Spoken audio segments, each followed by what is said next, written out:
This seems awful dark.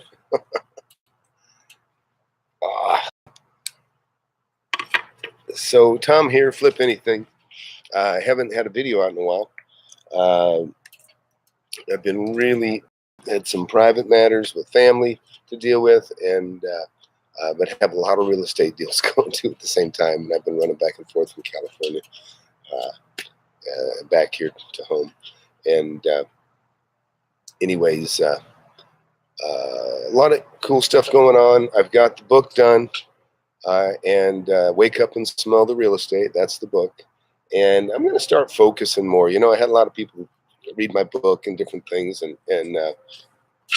they've looked at my channel. And you know, of course, I believe in flipping anything and everything you can, especially when you're starting out, just to get money going. Oh, hey, Double G, glad to see you. So what's been going on is I've got the book done. So the book, the way I'm going to do the book is I'm going to have it go on pre-order, and it'll be for sale in like 60 days or something like that. I've been so busy. I had a court deal I had to take care of, which I prevailed. And this is something to protect my mother. Anyways, long story, but it's unfortunate. But anyways, the good thing is I won. So I got mom protected, and now I'm working on getting the audiobook done. And but I thought I'd check in and see what people are doing. And all right, what do you got here? Oh, hey, Sierra. I don't know if I'm saying that right. But yeah, things are good. I've got you know, last house I think I showed you guys the greenhouse. I got it. It's done. I just got to tile the floor, and then that'll go in the market. And the last one I put on the market for I think I put up for 510,000. I just lowered it to 490. I think it's not the best time right around Christmas. You know, we're starting to get past that point where, you know, things start happening a little better. And but it's cold today, and I got some allergies going. But I wanted to check in. Anybody making any dealing? One of the things, it's kind of neat because, you know, that book is something I had written a long time ago. Hey, all right. Yeah, you know what? That fire truck I bought, yeah, it's funny. So I bought a fire truck, and I have some really good images of that somewhere. I don't know where they're, but I bought a ladder truck, and that's actually a good story. I'm glad you brought it up. I'll run it by here again. So one time, this is like when the internet was early. This is like probably 1995, 1996.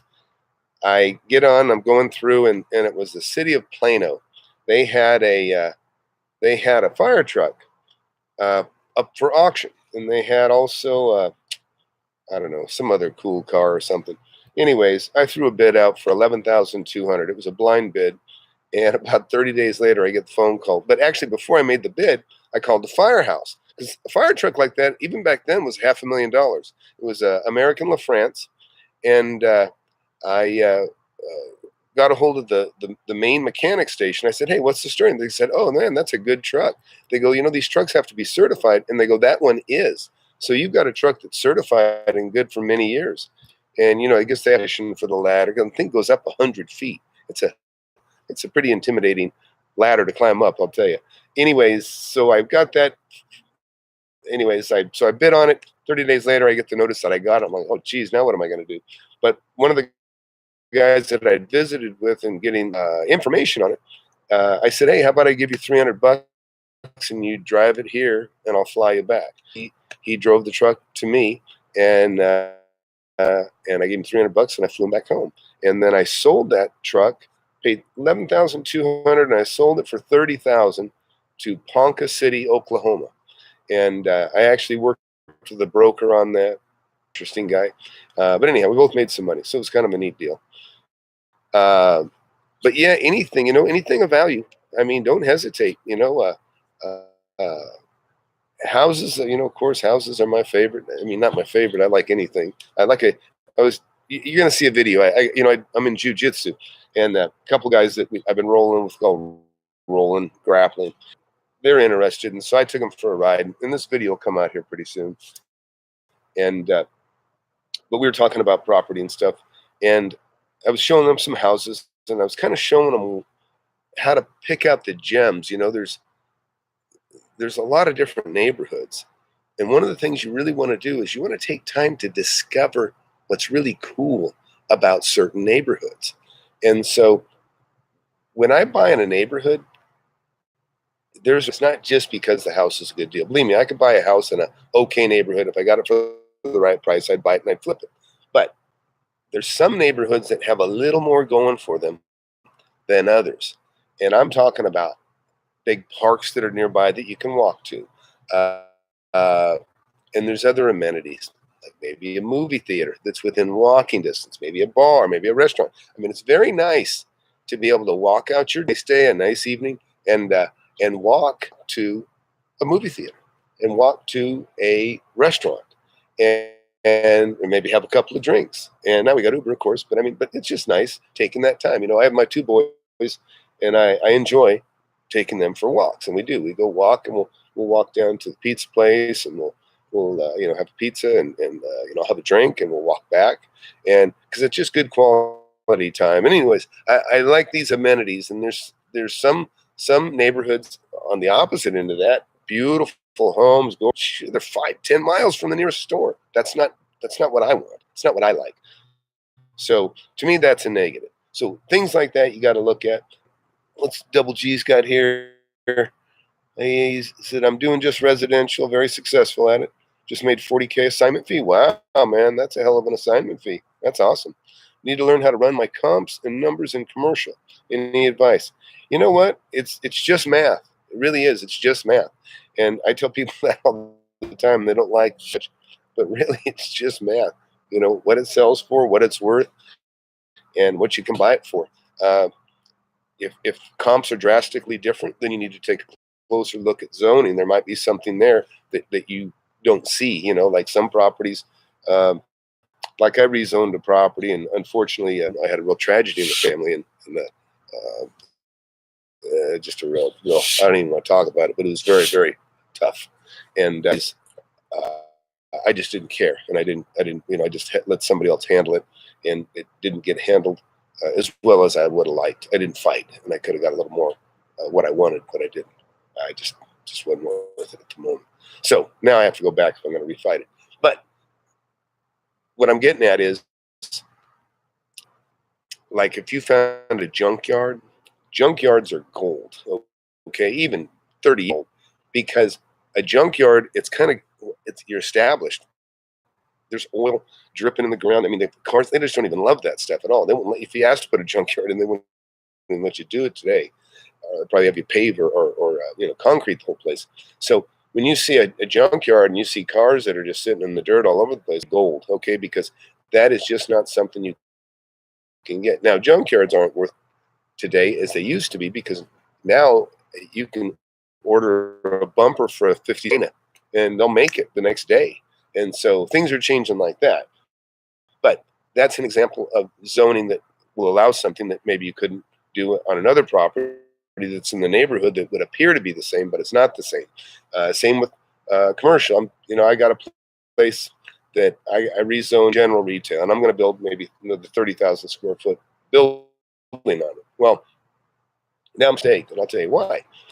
The property across the street from me, my understanding, okayed for a high rise. Okay, so if they can have a high rise across the street, then I think I'm going to be able to have one too, and that will significantly make that property extremely valuable, but much more valuable than with just a simple general retail.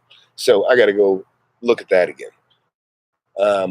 The things that you got to take time to look at, because so many people will squander opportunities and deals because they just don't do their due diligence for themselves and look closely enough at the property.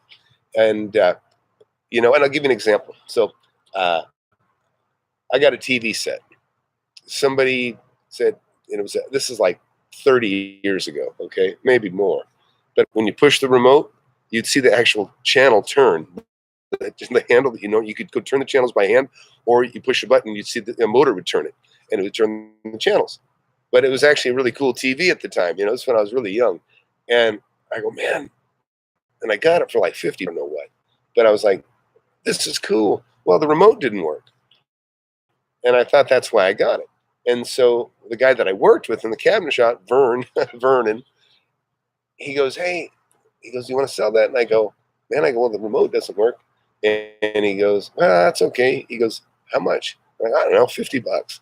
And so a week later, I come over to his house and we come over to drink a beer, and he's changing channels from the couch. And I'm going, what? What? He said, okay, just needed a battery and the remote. Okay. So that's me not doing my due diligence. That's me not taking time to look at the asset that I have and make sure I know what I got. And so he recognized right away, probably pushed the button, didn't see a light. I got it free. I wasn't even thinking about it. So I thought, I'll make $50. Well, it was worth 200, you know? So anyways, but that's a little lesson in not to look at what you got. And you don't want to do that with a big piece of real estate, because, you know, you could lose hundreds of thousands or maybe millions, you know? And, but I've been renewing leases too. You know, I mean, God dang, I'll tell you, the economy is really good. I'm really, really pleased. And I really is being handled right now. I'll tell you. Right now, I'm 100% occupied. You know, that's a big deal.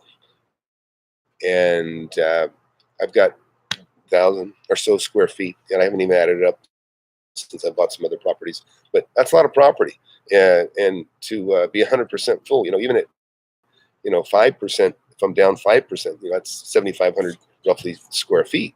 Well, 7,500 square feet is $11,000 a month, or even more, depending on which property it is. So those are things that you got to watch and manage as well. But kind of getting off track here, but the bottom line is it's a great time to be in real estate. It's a great time to be investing. The interest rates are not bad. First property I ever bought, the interest rate, I paid was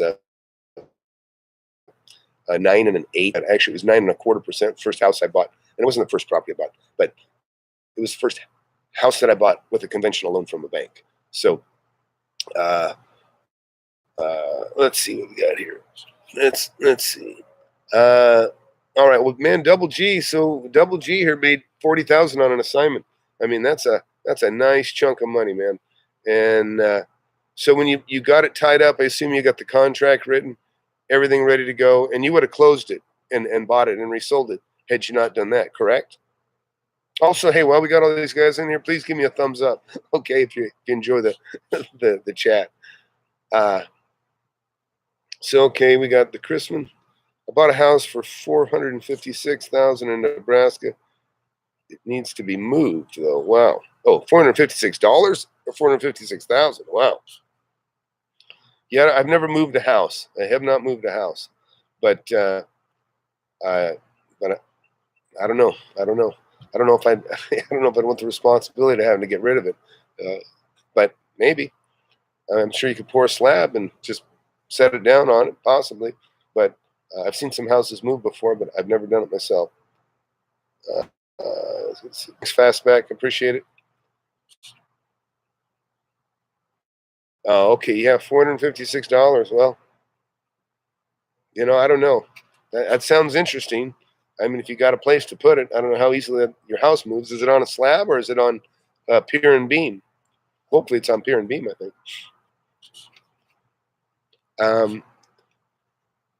So, anyways, I just wanted to check in, tell you guys I do got the book coming, and it's actually I got the printed copy is going to be here tomorrow. That I can, I got to proof them again, and then I got to make the audio. Of course, I got to get past this allergies before I make an audio book. And but what we'll do is we'll do a book pre-orders, and the reason for that is we do the pre-orders so that there's a lot of sales that day when the book does sell. And then that makes you kind of go up on the charts as far as whatever, as far as the book as far as the book orders go. And then that gets you some free press and news that will help drive sales within the book selling system too. And that's on Amazon too. But so that's what's happening. And then also, of course, the app. If you guys don't have the app, be sure to get the app. I mean, it's $1 right now on it's $1 for iTunes or iPhone, and it's free on Android. That's not going to be free forever, but anyhow, you can get it free right now. So, anyways, I got to get some dinner. Just wanted to check in, and I appreciate you guys watching. And sorry, it's been a while. I got some videos. I got a couple on the phone here, and I'll try to push one out. But I wanted to explain what's going on, and I'm kind of subtly changing the name a little bit. Ties into the book. So anyways, that's it for now. Flip Anything USA. Please share, subscribe. Love hearing stories. I've been working with a guy in Texas right now on the phone and on trying to help him land a deal or work a deal he's got going. And it sounds like a really, really neat thing. I told him I might buy it from him myself. So hopefully we'll have him on the show. And we'll be talking about all the money he made. So anyways, that's it. Appreciate you guys stopping in and watching. Have a good evening. Thanks. Bye.